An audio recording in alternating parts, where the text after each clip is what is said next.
جس سے انسان کو سانس لینے میں مسائل پیدا ہونے لگتے ہیں اور یہ گردوں پر بھی اثر انداز ہوتا ہے اور اس کا نتیجہ اتنا خطرناک ہے کہ یہ جان بھی لے لیتا ہے۔ اور اس وائرس کے اتنے تباہ کن اور اتنا خطرناک ہونے کی ایک بہت بڑی وجہ یہ ہے کہ اس کرونا وائرس کی ابھی تک کے نہ کوئی دوائی کوئی میڈیسن بنائی گئی ہے، نہ کوئی انجیکشن اور ویکسین بنائی گئی ہے، بلکہ پوری دنیا ابھی اسی میں ریسرچ کر رہی ہے، اسی میں بڑی پریشان اور فکر مند ہے، اور پوری دنیا میں ریڈ الرٹ جاری ہے کہ اس کی دوائی تلاش کی جائے، اس کا کوئی ویکسین تلاش کی جائے، اس کے علاج کی کوئی صورت بنائی جائے، جو کہ ابھی تک کے پوری دنیا میں اس کا کوئی علاج دریافت نہیں کیا گیا ہے۔ اور اب اس وائرس سے بچنے کی کیا صورت ہو، اس وائرس کو لگنے سے کس طرح بچایا جائے، اللہ نہ کرے یہ وائرس اگر کسی کو لگ جائے تو وہ شخص ایسے کون سے اعمال کرے جو اس وائرس کے اثر سے محفوظ رہ سکے۔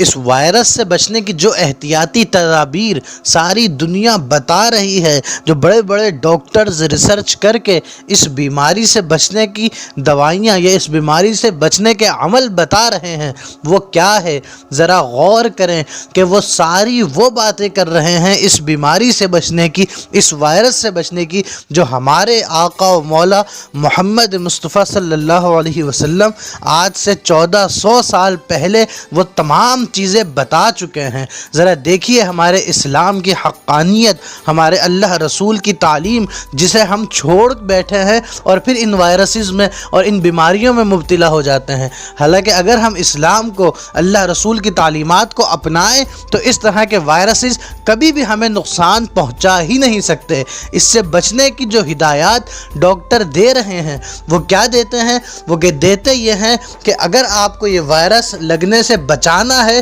تو کرنا یہ ہے کہ کھانے سے پہلے بھی ہاتھ دھوئیں اور کھانے کے بعد بھی ہاتھ دھوئیں۔ ذرا اندازہ کیجئے، یہ وہ سنت ہے جو حضور اکرم صلی اللہ علیہ وسلم نے اپنی امت کو سکھائی۔ یوں ہی دوسری بات جو تمام ڈاکٹرز وغیرہ اس بیماری سے بچنے کے لیے کر رہے ہیں وہ یہ ہے، کہتے ہیں اپنے ہاتھوں کو کوہنیوں تک 20 سیکنڈ دن میں لازمی دھوئیں۔ اب آپ اندازہ کیجئے کہ انسان اگر مسلمان ہے اور اللہ رسول کی تعلیمات پہ عمل کرتا ہے تو وہ تو 5 دفعہ اپنے ہاتھوں کو کوہنیوں تک دھوتا ہے۔ اگر یہ عمل کر لیا جائے تو بقول ڈاکٹروں کے کہ وہ اس بیماری سے بچ جائے گا، جو حضور اکرم صلی اللہ علیہ وسلم طریقہ 1400 سال پہلے وضو کی صورت میں اپنی امت کو بتا کے چلے گئے، جسے ہم بھول بیٹھے ہیں۔ اگر اپنا لیں تو آج ہم اس طرح کے تمام وائرسز سے، بیماریوں سے بچ سکتے ہیں۔ تیسری چیز جو سائنس کہتی ہے، آج کے ڈاکٹرز کہتے ہیں، یہ بتا رہے ہیں کہ اگر آپ کو نزلہ یا کھانسی ہو جائے تو آپ اپنے منہ پہ ہاتھ رکھ کے کھانسیں، اپنے منہ پہ ہاتھ رکھ کے چھینکیں۔ اگر یہ عمل بھی دیکھا جائے تو یہ بھی وہ عمل ہے جو کہ اسلام کا طریقہ ہے۔ اسلام کہتا ہے کہ اگر آپ کھانسیں تو اپنے ہاتھ کا استعمال کریں۔ اسلام یہ آداب سکھاتا ہے کہ اگر آپ چھینکیں تو سر نیچے کر کے آہستہ آواز میں ایسے چھینکیں کہ کوئی دوسرا شخص اس سے متاثر نہ ہو سکے۔ یہ وہی باتیں ہیں جو آج میڈیکل سائنس اس خطرناک وائرس سے بچنے کے لیے ہمیں بتاتی ہے، جو ہمارے آقا و مولا محمد مصطفیٰ صلی اللہ علیہ وسلم ہمیں 1400 سال پہلے بتا کے چلے گئے۔ اور بحیثیت مسلمان ہمارا اللہ پہ ایمان ہے، اللہ پہ عقیدہ ہے کہ ہمارا اللہ ہر شے پہ قادر ہے، دو جہاں کا مالک و مختار ہے، جو چاہے کر سکتا ہے۔ تو حضور اکرم صلی اللہ علیہ وسلم نے اس طرح کی ہر بیماری سے، ہر تکلیف سے، ہر وائرسز سے بچنے کی ہمیں کچھ دعائیں سکھائی ہیں کہ اگر ہم ان دعاؤں کو بھی پڑھتے رہیں کثرت سے تو یقیناً اللہ اپنی رحمت سے ہمیں ان تمام بیماریوں کے لگنے سے بچا لے گا۔ وہ دعائیں کیا ہیں؟ 2 دعائیں آپ کو عرض کی جا رہی ہیں جو آپ آج کل جب تک یہ وائرس سے شدت سے چل رہا ہے آپ پڑھتے رہیں، انشاءاللہ اس وائرس سے محفوظ رہیں گے۔ وہ دعائیں کیا ہے؟ پہلی دعا، اللہم عافنی فی بدنی،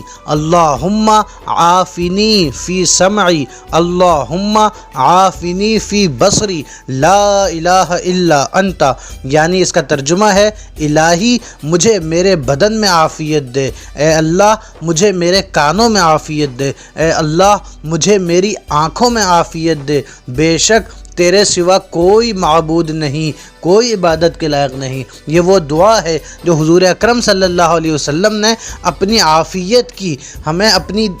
تکلیفوں سے محفوظ رہنے کی دعائیں سکھائی ہیں کہ اگر ہم ان دعاؤں کی کثرت کریں تو یقیناً اللہ تعالیٰ تو سننے والا ہے، وہی تو سمیع الدعا ہے، وہ اس طرح کے ہر وائرسز سے، ہر بیماری سے، ہر تکلیف سے ہمیں امان میں رکھے گا۔ اور اگر اللہ نہ کرے کوئی بندہ اس وائرس میں پڑ جائے، اس وائرس میں مبتلا ہو، تو اس کو دیکھ کر بھی یہ دعا پڑھ لی جائے کہ حضور اکرم صلی اللہ علیہ وسلم نے فرمایا کہ جو شخص کسی مصیبت زدہ کو دیکھ کر یہ دعا پڑھے، الحمدللہ الذی عافانی مما ابتلاک بہ وفضلنی علی کثیر ممن خلق تفضیلا، تو اس دعا کا پڑھنے والا زندگی بھر اس پریشانی سے محفوظ رہے گا۔ یہ دونوں دعائیں حضور اکرم صلی اللہ علیہ وسلم نے ہمیں سکھائی ہے۔ ایک دعا ہم کثرت سے خود پڑھتے رہیں کہ اللہ تعالی ہمیں ہر بیماری سے، ہر تکلیف سے،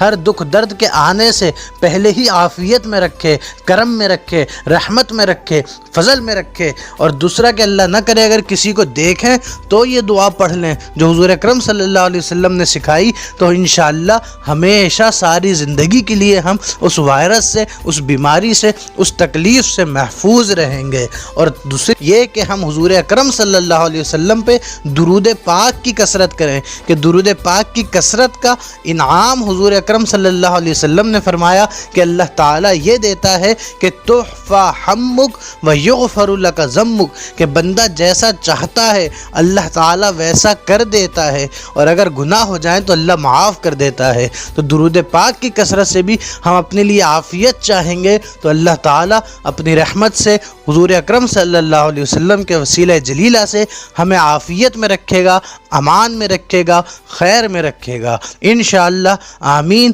السلام علیکم۔